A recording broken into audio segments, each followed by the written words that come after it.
Welcome back, everyone, and I hope you enjoyed your lunch. I am Isha Saini, and I work as the Assistant Manager for Partnerships here at IIC, and I've been associated with IIC for over a year now. Since the morning, we have covered quite a few topic areas which cover the entire impact landscape of the country. So now we delve into specific themes and topic areas. And as a reminder, while this room will be focusing on equity impact investing, parallel sessions on blended finance and financial inclusion are going on in rooms Jade and Onyx respectively. Please refer to your conference application Brella, or you can contact any IIC employee for any further information. We are now honored to commence the Equity Impact Investing track with a keynote address by Mr. Mani Tiwari, the Chief Executive Officer of NSDC and the Managing Director of NSDC International. Mr. Tiwari's leadership in skill development and his visionary approach to bridging the gap between education and employment have made a profound impact on India's workforce today. His keynote will provide a deep dive into how impact investing can be harnessed as a tool to empower millions, especially in the context of skilling and creating sustainable livelihoods in India. So everyone, please join me in welcoming Mr. Tiwari.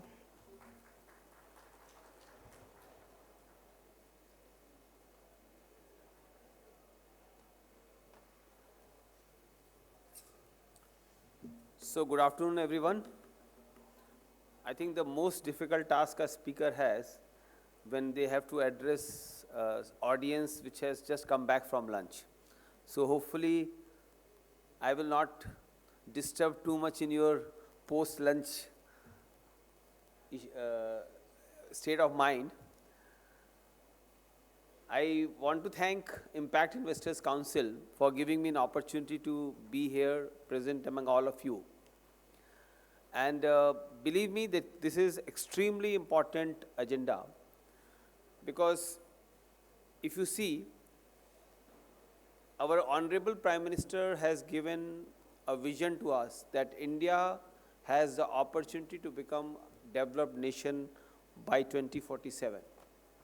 And there are various studies which say that the per capita GDP of India will be from $2,750 today to in the range of $18,000 to some $25,000. Now, imagine that the $2,750 per capita GDP that we talked today hides some important facts, that one of our states has a per capita GDP of only $400 and another state has only $600.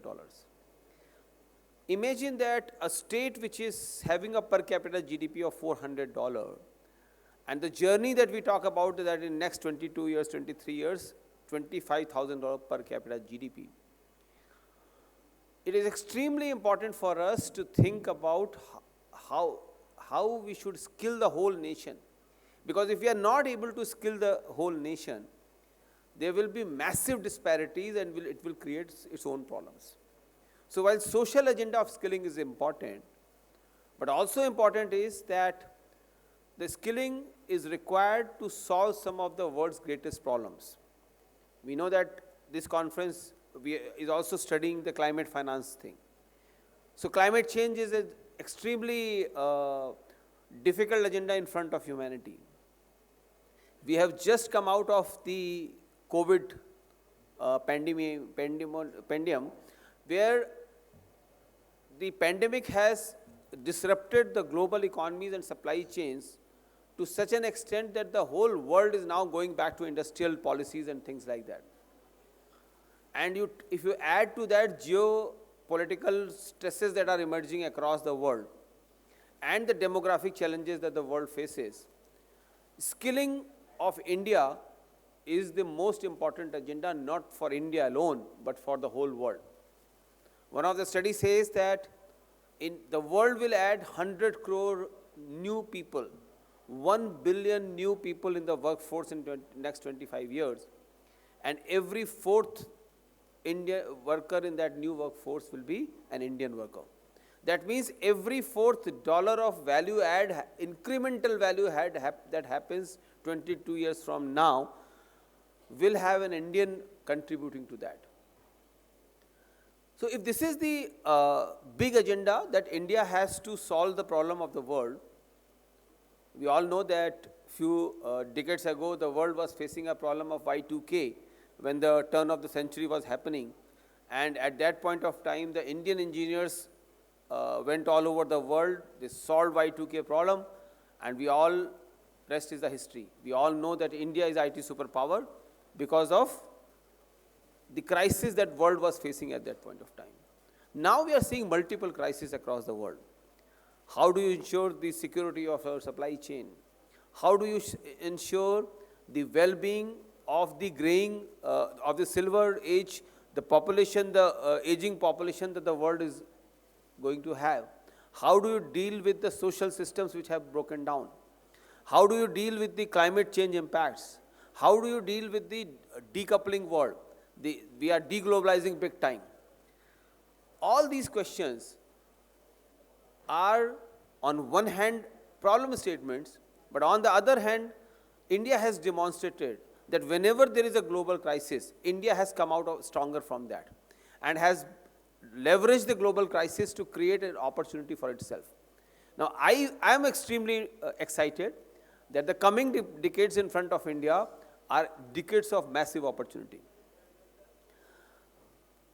If this is the size and scope of the opportunity or the challenges that we are all going to face, no one institution can solve for it.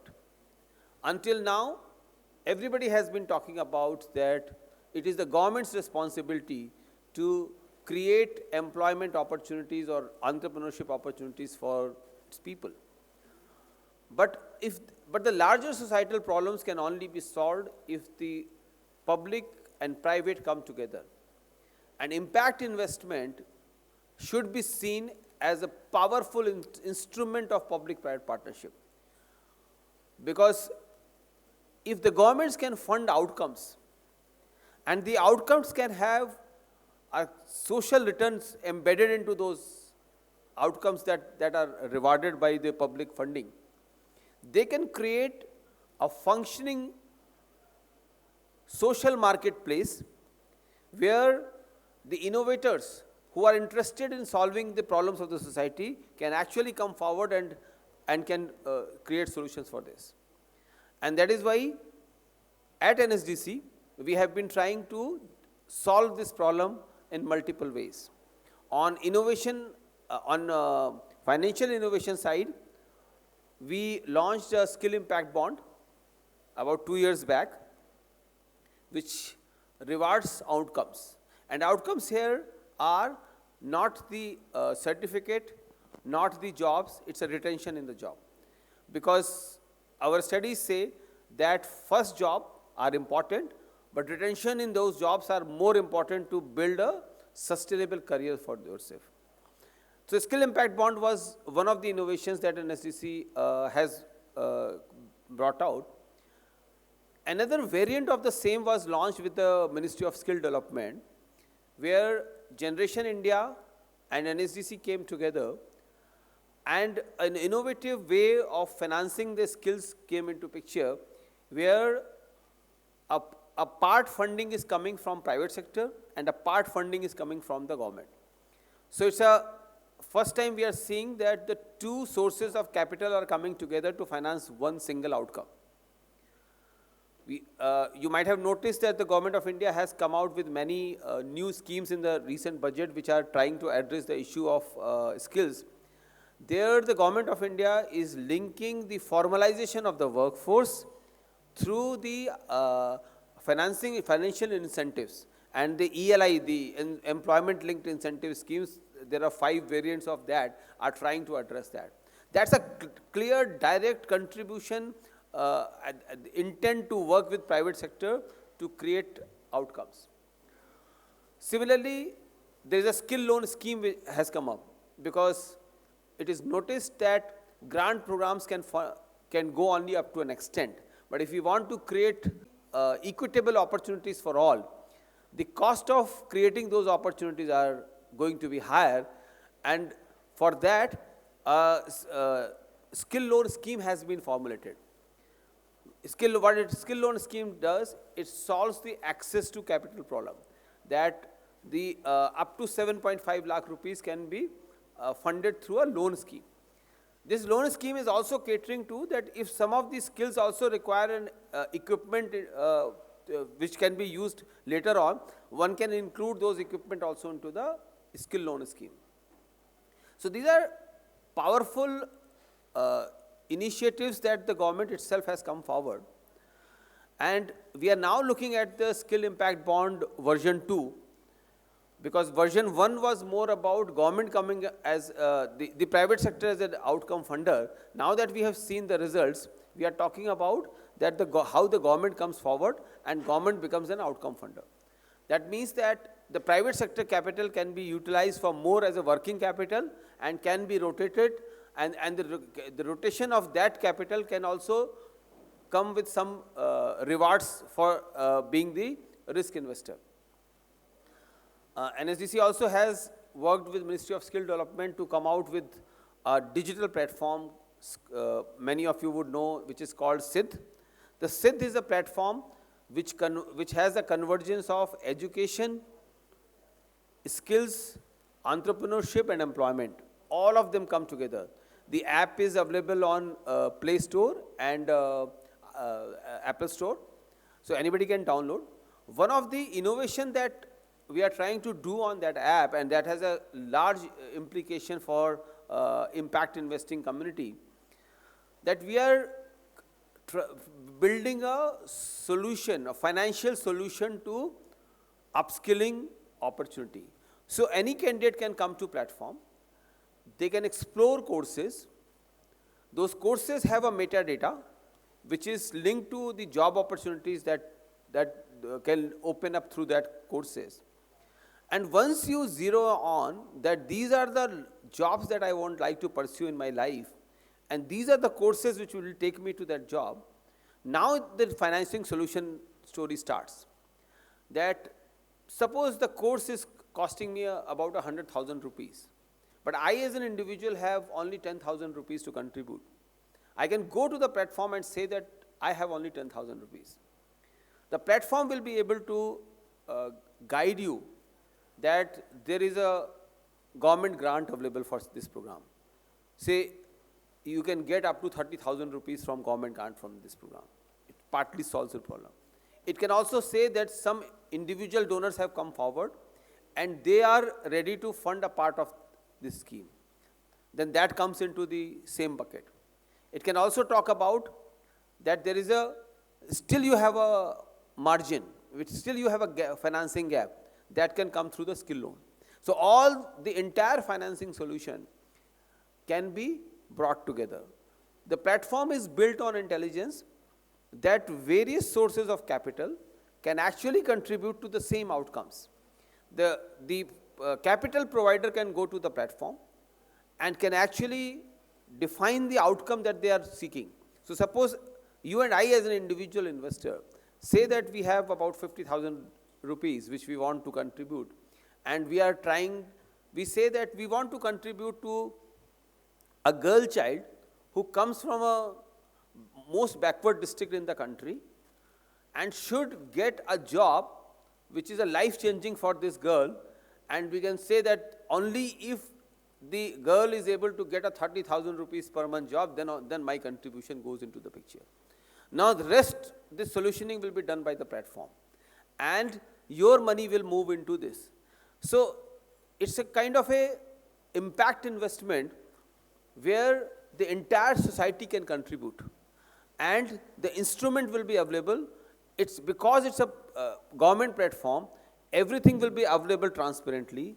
The payment gateways will be there, and this is what it can do. And that is the kind of opportunity that I would like the conference should debate, that how do we make use of innovative instruments that the government is bringing forward.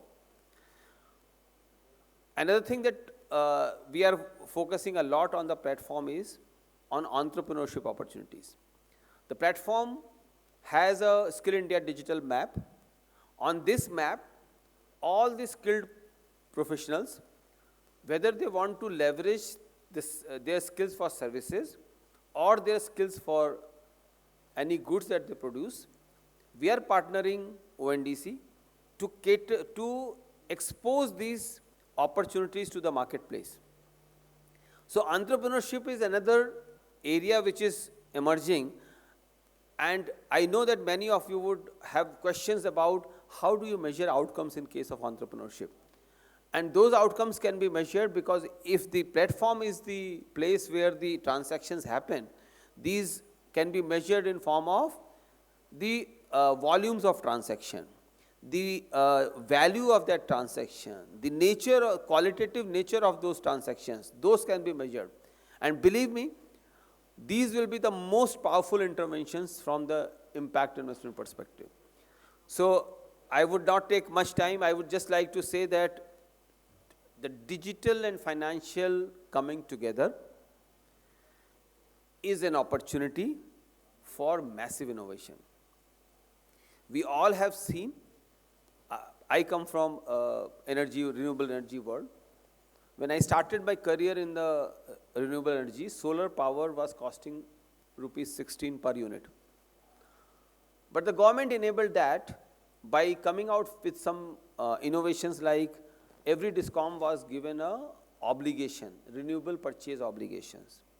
Similarly, NTPC was asked to mix 2 units of coal power with a solar power so that the bundled cost of power should come down.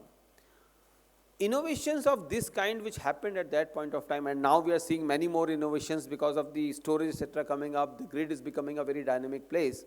The entire climate finance initiative has become a very interesting place to be. I believe that just as we talk about the carbon credits and the markets for carbon, there is a opportunity to think in terms of skill credits. Because ultimately, one bottleneck that we face, that whenever it comes to a private sector investing into skilling, the private sector comes back and says that why should I invest into skilling an individual, because the moment this person get upskilled, next day my competitor will poach this person from me and I will invest and someone else will get benefited. This can only be solved if we bring that back, that narrative which was happening in the climate change. Why should India and China used to debate that why should we suffer because of the profligacy of the Western economies. But slowly and slowly the world started recognizing that climate effect reduced at one place actually benefit everyone. And similar thing if we start telling that a skilled individual is a public good, because if he works in company A or company B or in enterprise 1 or enterprise 2, they are ultimately going to augment the entire societal outcome. And that is where the new thought process can emerge. And this whole narrative about philanthropic capital only being the source of capital provider for skills and skilling can change.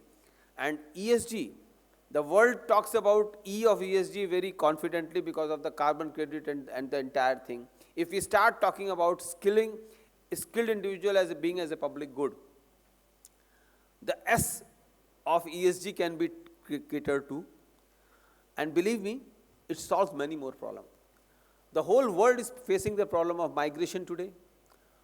The economy story, the way it talks about the crisis in Sudan. There is a crisis, there is youth in parts of the world, they are not having opportunity. The part of the world where the economic growth is happening are not getting the right individuals. So if you skill these youth in any part of the world, either they will become productive to their own societies and will contribute to the global output, or even if they are migrating, they will be value create, this will be a value creating migration in the destination countries. And that is why somewhere we have to start this narrative that skilling every person on this earth, irrespective of caste, class, creed, national boundaries, is a global toward the objective that impact investment should pursue. Thank you so much.